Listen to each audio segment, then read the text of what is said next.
Bon, c'est pas trop haut, c'est pas trop bas. Mais bon, ok. Merci pour le chant aussi. L'introduction, on a reçu déjà pas mal de choses. On va se lever, on va lire l'écriture ensemble, si vous voulez bien.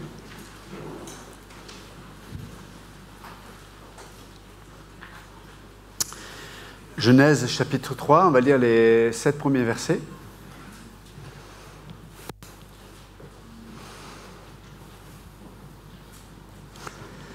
Le serpent était le plus rusé de tous les animaux des champs que l'Éternel Dieu avait fait.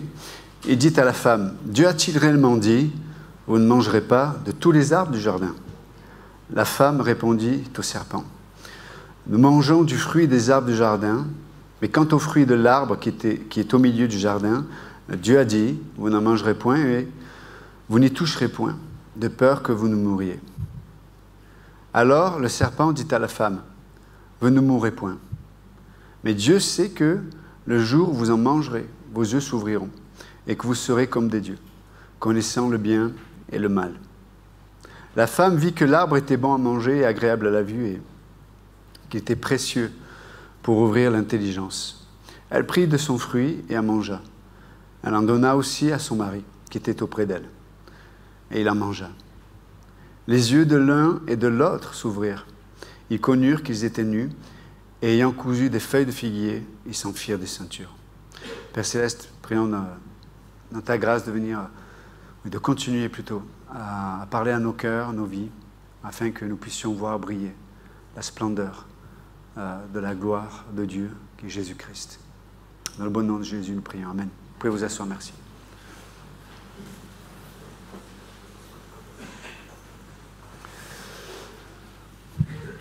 Donc c'est un passage qui a été extrêmement commenté de différentes et diverses façons.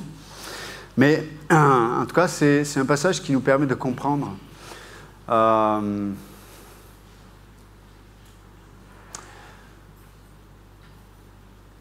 réalité qui doit être réalisée par chacun d'entre nous. Parce que derrière la désobéissance, il y a, avant le péché qui a mené à la désobéissance, il y a un esprit qui désire couvrir chaque être humain. Et quand on considère que Adam et Ève étaient quand même sans péché, alors ils étaient parfaits dans la façon dont Dieu les a faits, mais ils étaient en même temps limités, ils n'étaient pas Dieu, ils n'étaient pas omniprésents, ils n'avaient pas la connaissance de tout, etc., etc. Mais dans la façon dont Dieu les avait façonnés, ils étaient parfaits. Mais malgré tout, on peut voir que ils ont été exposés à quelque chose qui était plus intelligent que même leur propre perfection en tant qu'être humain. La Bible dit que les anges ont été créés supérieurs aux hommes. Et donc ils ont des éléments dans leur propre nature qui est supérieure à l'être humain. On peut voir que à tel point que Lucifer, qui est devenu Satan, le diable ennemi, a une capacité supérieure à celle de l'être humain de pouvoir même séduire des êtres humains qui étaient sans péché. Sans péché. Et je dis cela pour nous faire réaliser aujourd'hui que nous sommes pécheurs aujourd'hui. Nous avons la nature pécheresse en nous. Combien plus nous sommes exposés à la séduction de l'ennemi. Si je ne réalise pas ça, je vais malheureusement ne pas m'éviter beaucoup de complications et beaucoup de souffrances. À moi et à ceux qui sont autour de moi. Donc, l'Écriture commence par nous expliquer que ce sont une réalité spirituelle qui va amener les êtres humains à se détacher et à être séparés de Dieu. C'est pour ça que Paul dit dans Ephésiens 6, « Nous n'avons pas à lutter contre la chair et le sang, mais nous luttons contre des principautés, des autorités de ce monde de ténèbres. » Si vous ne croyez pas ça, dans le sens que si on n'y prend pas garde, alors en disant ça, je ne suis pas en train de dire qu'il faut regarder sous notre lit s'il n'y a pas un démon qui s'y cache. Si chaque fois que ma femme n'obéit pas à ce que je dis, elle est inspirée par un ange, un mauvais ange, ou mon mari, s'il fait... Non, il ne faut pas rentrer dans la psychose. Par contre, nous devons comprendre qu'il y a un enjeu spirituel qui prime avant tout le reste. Si je ne réalise pas ça, je vais être exposé à la séduction, d'une façon ou d'une autre.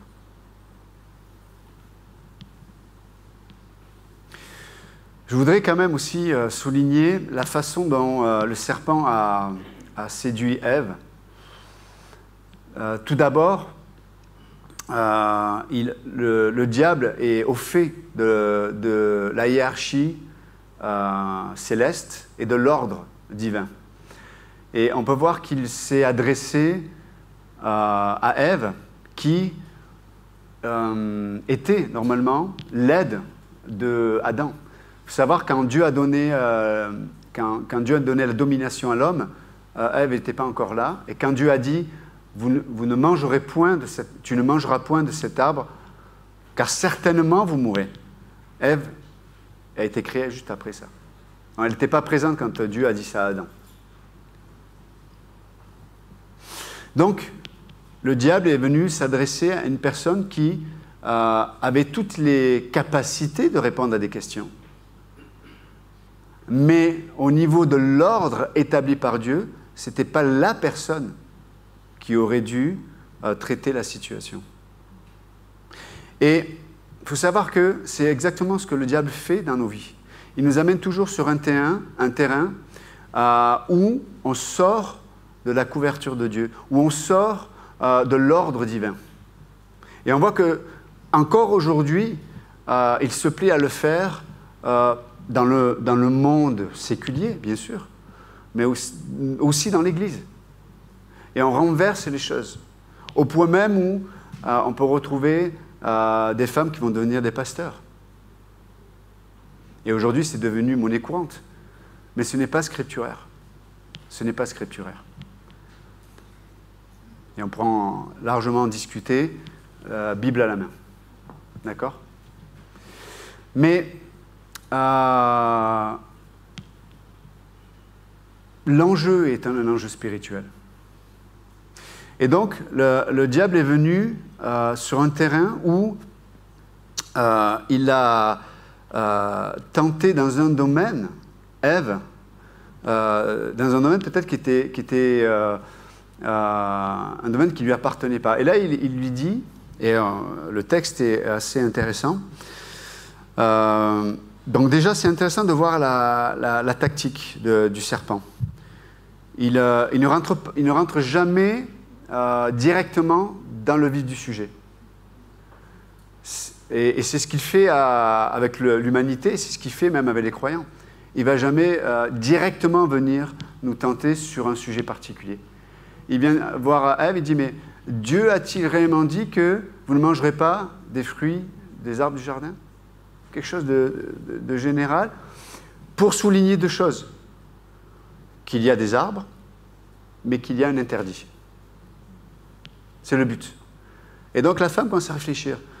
Non, on peut manger de tous les arbres.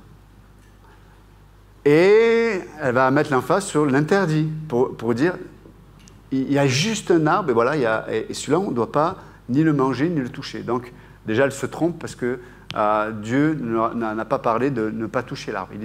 Il avait donné à l'homme l'interdiction de manger de cet arbre. Donc, c'est intéressant de voir que, déjà à ce moment-là, elle avait été séduite. Déjà, le mal était fait. La séduction vient toujours sur le terrain de la sagesse humaine et de l'intelligence, du raisonnement. Bien sûr que nous sommes appelés à avoir une sagesse, mais la Bible dit que nous sommes appelés à avoir la sagesse qui est d'en haut. Nous sommes appelés à vivre dans la sagesse. Vous savez, la sagesse que Dieu nous donne est toujours une sagesse qui nous rend dépendants. La sagesse que le diable donne est toujours une sagesse qui rend indépendant. De Dieu, je veux dire, et de la parole de Dieu, toujours. Et pourquoi? Parce que la référence, c'est l'homme, comme le disait Pasteur Georges, de la sagesse humaine. Alors, la référence de la sagesse divine, c'est la parole de Dieu, nourrie par le Saint-Esprit.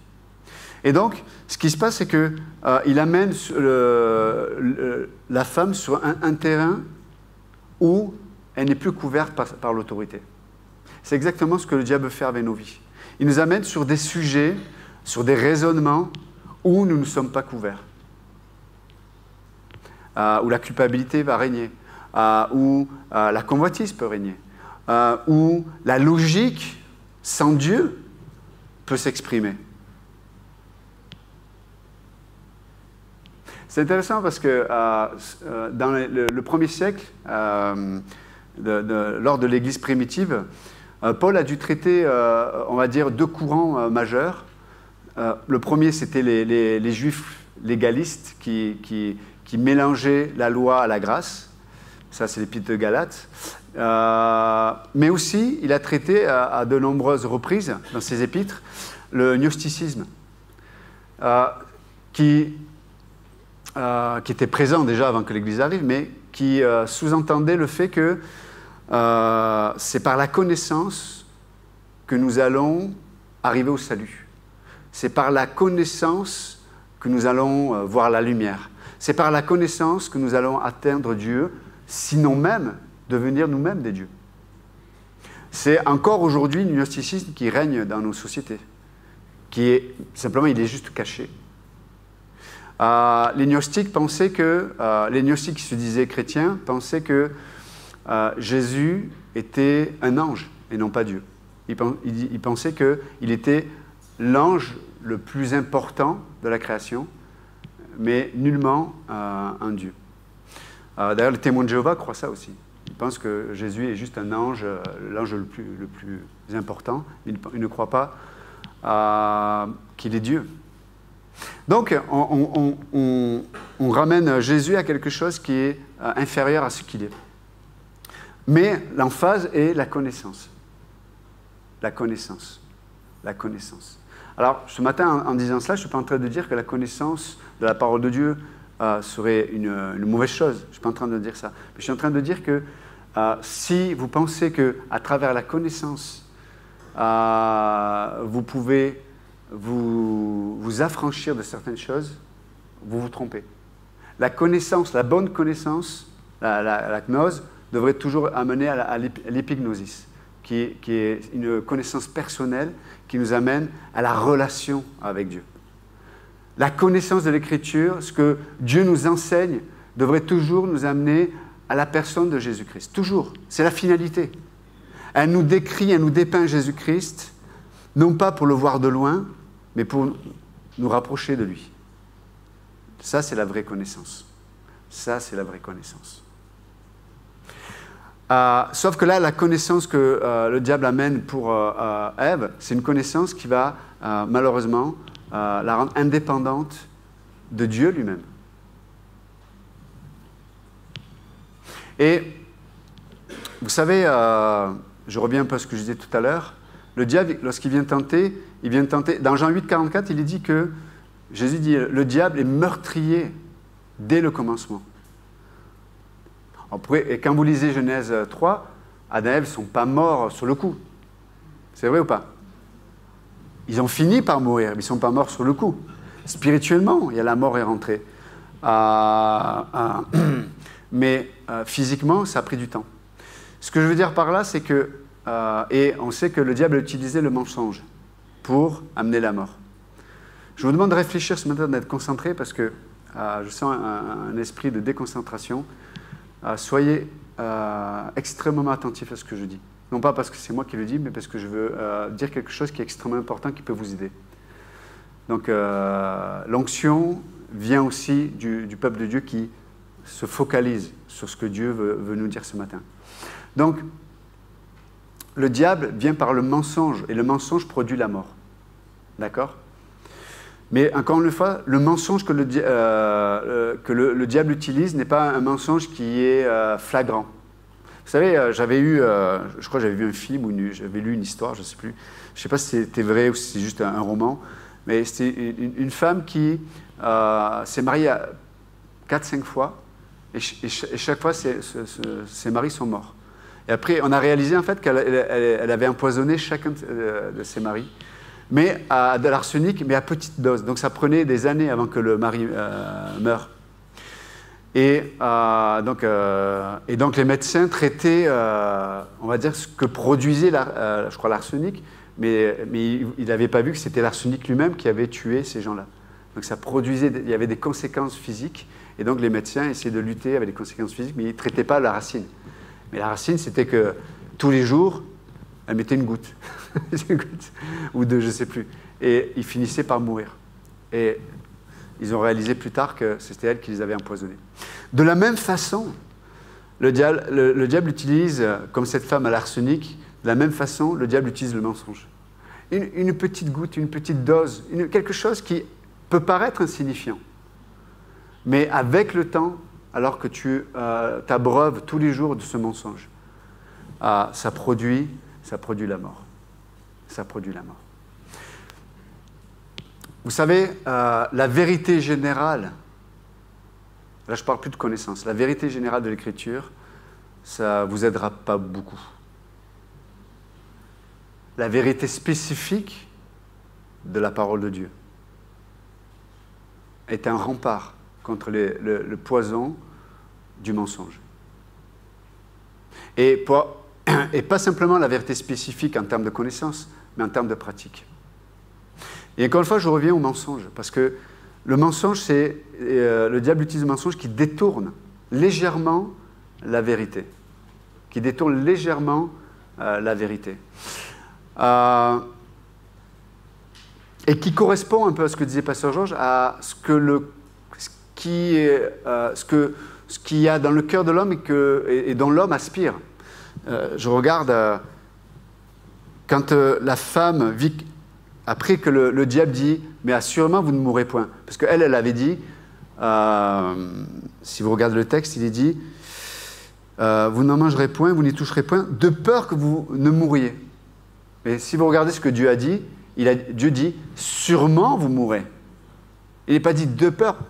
Peut-être que si vous le mangez, il y a une possibilité que vous mouriez. Non, Dieu dit « assurément vous allez mourir si vous mangez de l'arbre de la connaissance du bien et du mal ».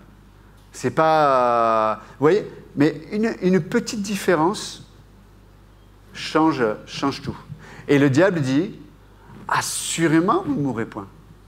Tu ne mourras point. » Et effectivement, qu'est-ce que fait la femme? Elle va toucher l'arbre, rien ne se passe. Elle va manger, rien ne se passe. C'est quand sa couverture spirituelle qui lui, représente l'humanité. C'est quand Adam va manger le fruit, que tous les deux, leurs yeux vont s'ouvrir, et là, les problèmes vont commencer. Mais la preuve, c'est que beaucoup d'entre nous, on est là parce qu'on a eu beaucoup de problèmes. À cause d'eux. Et ce matin, on va faire... Mais... et donc, juste regardez, il est dit, quand après que le diable lui donne avec conviction le mensonge, vous savez, d'abord il donne quelque chose de général, après quelque chose d'intermédiaire, et puis à la fin, c'est flagrant. Ça va contre la pensée de Dieu, mais clair, d'accord? Donc il ne s'oppose pas directement à Dieu. Et on va essayer de voir pratiquement ce que ça peut signifier pour nous. Mais il est dit que la femme vit que l'arbre était bon à manger, et le mot... et donc, il était bon à manger et agréable à la vue, et qu'il était précieux pour ouvrir l'intelligence. Lorsqu'il dit qu'il était bon à manger, littéralement, ça signifie faire du bien. Faire du bien. Donc, quand le diable amène un mensonge, il nous amène toujours sur un terrain où on va rechercher à se faire du bien. La première chose. C'est un peu ce que disait Pasteur Georges tout à l'heure. Se faire du bien. Deuxième chose, il dit et agréable à la vue. Littéralement, en hébreu, ça signifie agréable, ce qui plaît. Ce qui plaît.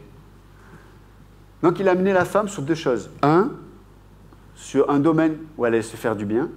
Et la deuxième chose, sur ce qui plaît. C'est intéressant quand même.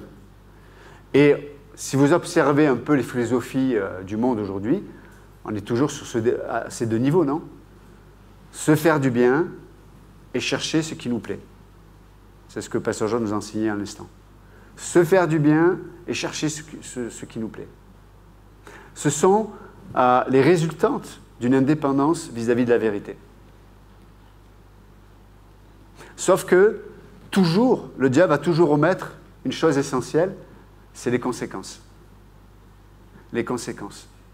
Je suis marié, je suis au boulot, je vois une femme qui me plaît. Juste un petit mensonge qui fait que ma conscience va être cautérisée.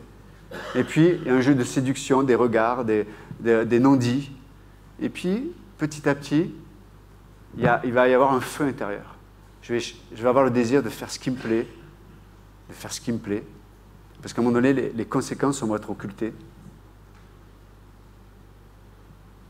Et je vais avoir un feu qui me donne envie de me faire du bien. Et la finalité, vous la connaissez. Et des histoires comme ça, on peut en amener à l'appel. Hein.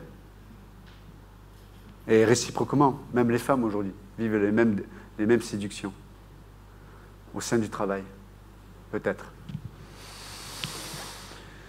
Mais un mensonge qui fait que les conséquences ne sont pas si importantes que ça. Dieu a été clair. Assurément, vous mourrez. Ce n'est pas peut-être. Et malheureusement, on peut trop facilement accepter certaines pensées, certaines attitudes, certains comportements en se disant que les conséquences ne sont pas si graves ou si importantes que ça. Mais on n'imagine pas à quel point ça peut faire du mal. On n'imagine pas à quel point ça peut amener la mort.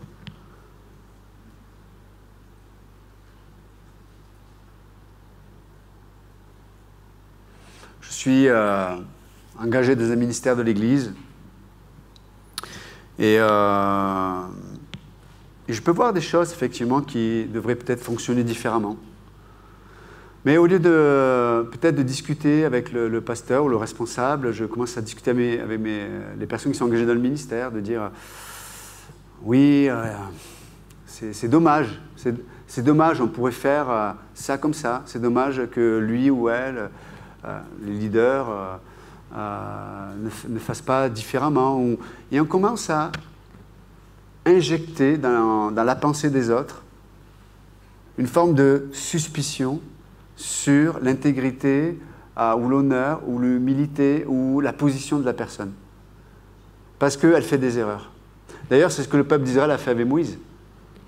Ils étaient, à leurs yeux, ils ne faisaient pas ce qu'ils devaient faire. Et à un moment donné, ils ont dit « est-ce que Dieu ne parle qu'à Moïse? Mais assurément, Dieu nous parle, nous aussi. » Et on voit comment Dieu a traité, c'était là, je crois, la révolte de Corée, et Dieu a ouvert la terre, et ils ont été engloutis par le feu. Dieu ne plaisante pas avec ce genre de choses. Mais une petite chose, le diable a utilisé, la première chose qu'il a fait, il a nourri déjà il a ouvert le dialogue, parce que, vous savez, il y a des pensées, il y a des relations, il y a des conversations, il ne faut même pas y rentrer. Il ne faut pas discuter. Il faut être radical. Il faut mettre un terme ou partir. Ou de dire non, je ne rentrerai pas là-dedans. Il y a des pensées, mes amis, qui ouvre une porte ouverte au diable. Et malheureusement, après, on voit les conséquences. Culpabilité, dépression, introspection, mal-être, etc., etc., etc. Parce qu'une pensée que je ne devrais pas permettre à cette pensée de pénétrer, de rester dans ma conversation intérieure. Le diable, il sait faire ça. Il sait ouvrir les portes. Et donc, il ouvre la porte et puis après, boum, il met en doute, il crée une atmosphère de méfiance. Vous savez que partout où il y a eu une atmosphère de méfiance dans la société en général, hein, ça a produit la rébellion. Et le doute produit toujours l'incrédulité. Ce sont des frères qui sont toujours ensemble. La méfiance produit toujours la rébellion. Et on peut voir même Paul a dû traiter ça dans l'Épître aux Corinthiens. Il remettait en question son caractère, son intégrité, pour pouvoir dénigrer son message. Donc si je dénigre la personne, tout ce qu'elle pourra me dire, pour moi, je ne l'écouterai pas. Et c'est exactement ce que le diable a fait avec Ève, à l'occurrence, dans ce passage. Il a commencé à dénigrer la personne de Dieu. Et puis la parole de Dieu n'était pas si importante que ça après. De la même façon, je reviens un peu à l'exemple tout à l'heure de critique, etc. La Bible dit que ça ne devrait même pas se trouver au milieu de nous, la critique. Ça ne devrait même pas se trouver au milieu de nous, la calomnie. Parce que ça ne fait pas partie du royaume de Dieu. Et pour autant, on se laisse si facilement embarquer là-dedans. Et on se laisse embarquer par le raisonnement. Ah, mais c'est pas si grave que ça. Attends, on ne peut plus rien dire. Attends, c'est pas... Oh. Et on n'est pas des robots, il faut dire les choses. La question, c'est à qui tu le dis? Un. La deuxièmement, avec quel esprit tu le dis? Deux. Et troisièmement, pourquoi ne pas te taire et prier si tu crois tellement en Dieu? Si ta façon de voir Dieu, Dieu est si capable de faire certaines choses, tais-toi, prie, et vois Dieu, et laisse la place à Dieu. Alors, évidemment, peut-être que toi, tu vas devoir avaler ta salive pendant quelques mois ou quelques années, mais laisse Dieu être Dieu. Vous, femmes, avec vos maris, laissez Dieu être Dieu. Dans la vie votre époux, oui, ça va prendre du temps, mais le temps que ça va prendre, Dieu va faire un travail dans votre cœur. Mais c'est si facile d'essayer de régler avec nos propres armes les choses. Et en fait, on ne les règle pas, entre parenthèses. Ça marche très, très, très peu. Sinon, à la fin, ça produit la rébellion. Et c'est pareil avec les enfants. Des fois, nos attitudes vont créer un état d'esprit de méfiance dans leur cœur. Et ça mène la rébellion. Et nous, on n'est pas content de dire, regarde comme ils sont rebelles. Mais peut-être c'est toi qui est malheureusement à semer une semence de rébellion dans le cœur de l'enfant. Parce que peut-être, il y en a qui sont trop durs, et il y en a qui sont malheureusement hyper passifs envers leurs gamins. Et le gamin, il est méfiant parce qu'il se dit, mais en fait, est-ce que je peux vraiment leur faire confiance? Est-ce qu'ils vont mettre un cadre dans mon existence qui va me protéger, même de moi-même? Et ça crée la rébellion, tout ça. Et du coup, le diable a amené après le doute qui a produit l'incrédulité. Le doute qui peut nous amener au point de se dire, est-ce que Dieu vraiment existe? Est-ce que la parole de Dieu est vraiment la parole de Dieu? Mais tout ça, ce sont le résultat malheureux, peut-être de pensées ou de relations ou de discussions qui nous font sortir de la protection de Dieu, de la couverture divine. Encore une fois, n'oubliez pas, vous ne faites pas et je ne fais pas le poids devant le diable et ses stratégies. On ne fait pas le poids. Christ en nous, oui, mais Christ ne sortira jamais de la couverture de son Père. Jamais. Il a jamais fait sur terre, il ne fera jamais. Donc si nous, on sort sans lui. Vous comprenez? Donc nous, notre part, c'est vraiment de rester sous la couverture de Dieu et de ne pas rentrer.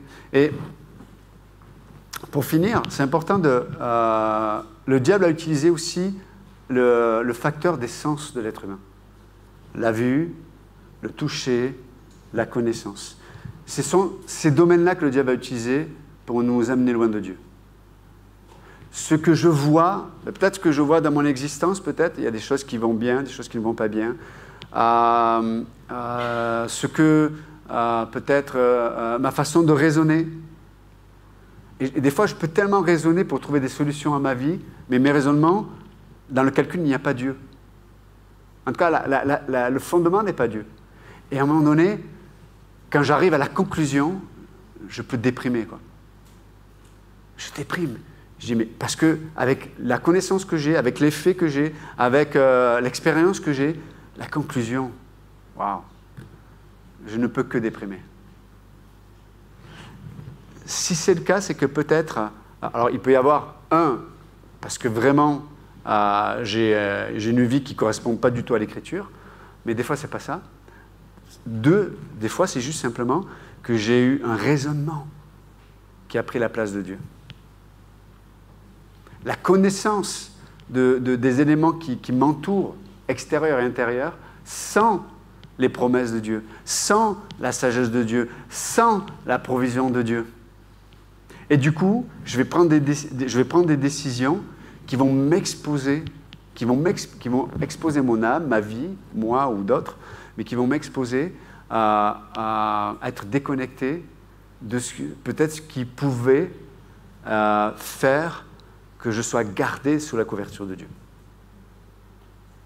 Vous savez, le diable est patient aussi.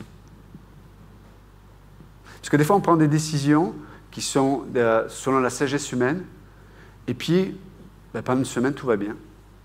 Tu vois, ça va, pas de problème.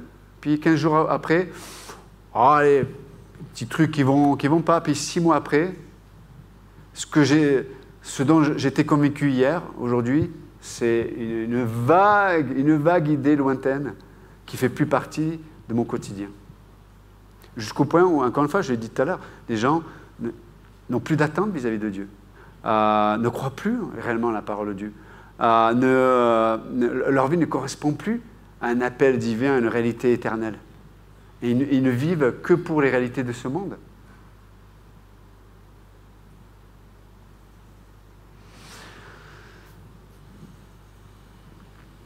Donc,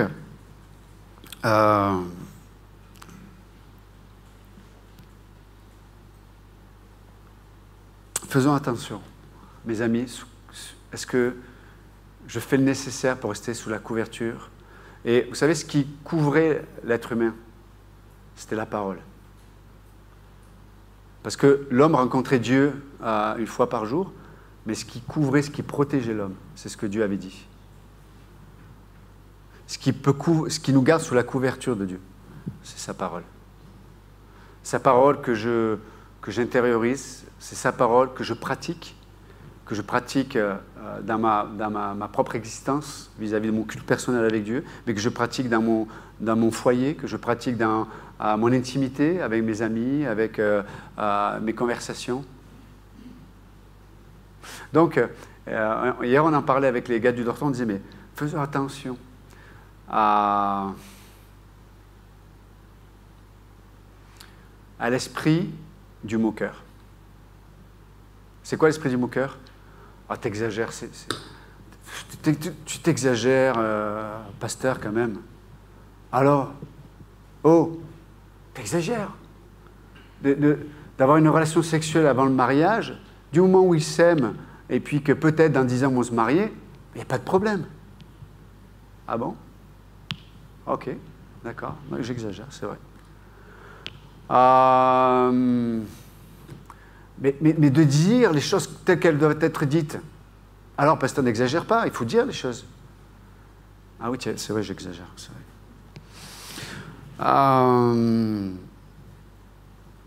Ce qu'ils m'ont fait, c'est trop dur. Le pardon, c'est vrai, il faut pardonner. Mais là, non, je ne pardonnerai pas. Ah là, je pardonne, ça ne passera pas. Ouais, j'exagère aussi. C'est vrai, je suis trop. Je vous en demande trop. Je m'en demande trop.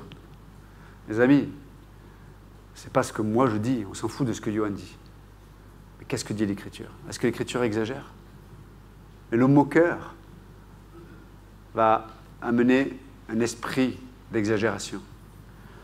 Et vous avez des amis peut-être qui se connaissent, on en parle avec les gars hier, je dis mais est-ce que ce ne serait pas bien des fois, vous êtes là entre amis, et on va aller à la mer, on va faire une activité, on se dit, et juste avant, on va juste prier que Dieu puisse, peut-être une pensée, qu'est-ce que Dieu vous a dit, qu'est-ce que Dieu nous a dit. Et on va prier ensemble que Dieu peut-être mette sur notre route aujourd'hui, alors qu'on va s'amuser, on va s'éclater, mettre quelqu'un à qui on pourrait témoigner. Pasteur, t'exagères, laisse-nous tranquille, oh, on va s'amuser quand même. Et du coup, ça mène un peu un esprit de... Imaginez-vous, vous êtes avec des amis, et puis on a dit, des chrétiens, je veux dire, et on va prier. Puis les gens, c'est un esprit, ah, c'est toujours toi, là, toujours avec ta prière, là, quand même. Mes amis, faites attention à l'esprit de moquerie. La parole de Dieu est la parole de Dieu, et amenez-la dans votre foyer, amenez-la dans vos conversations, amenez-la, mais concrètement. Amenez-la concrètement. Faites-vous violence aussi, là-dessus. Et mes amis, vous allez voir à quel point vous allez vivre chaque journée comme une aventure avec Dieu. Parce que quand tu pries, tu dis, Seigneur, voilà, je voudrais que peut-être on peut témoigner à une personne, ou peut-être qu'on peut voir ta main agir, aide-nous à voir ce que tu fais au milieu de nous.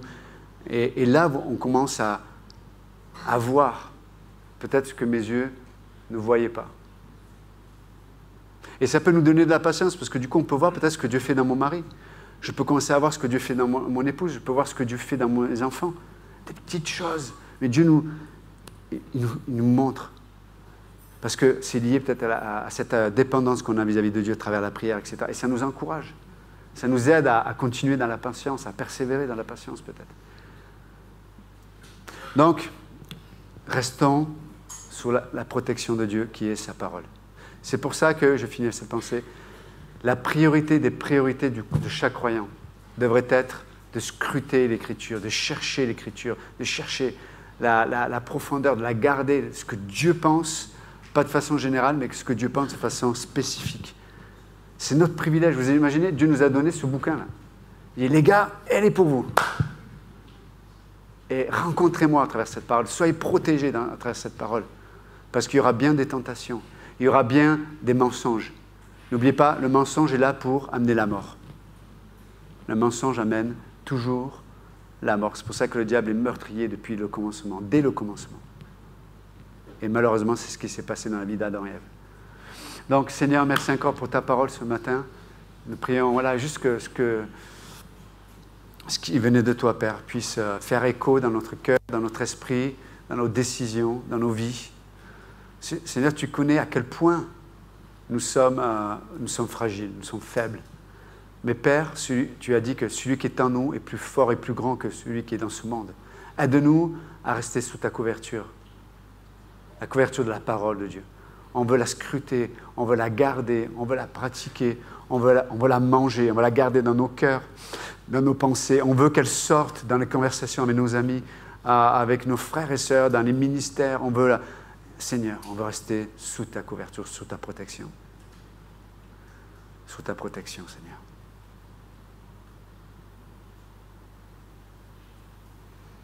On ne veut pas être compté parmi ceux qui pourraient penser que tu ne veux pas le meilleur pour nous. Seigneur, assurément, tu veux le meilleur pour chacun d'entre nous. Assurément, Seigneur, tu es bon. Assurément, tu es fidèle. Assurément, ton amour ne change pas. Tu es le même hier, aujourd'hui, pour l'éternité. Assurément, l'œuvre que tu as commencée, tu l'amèneras à sa fin pour le jour de Christ. Merci, Père.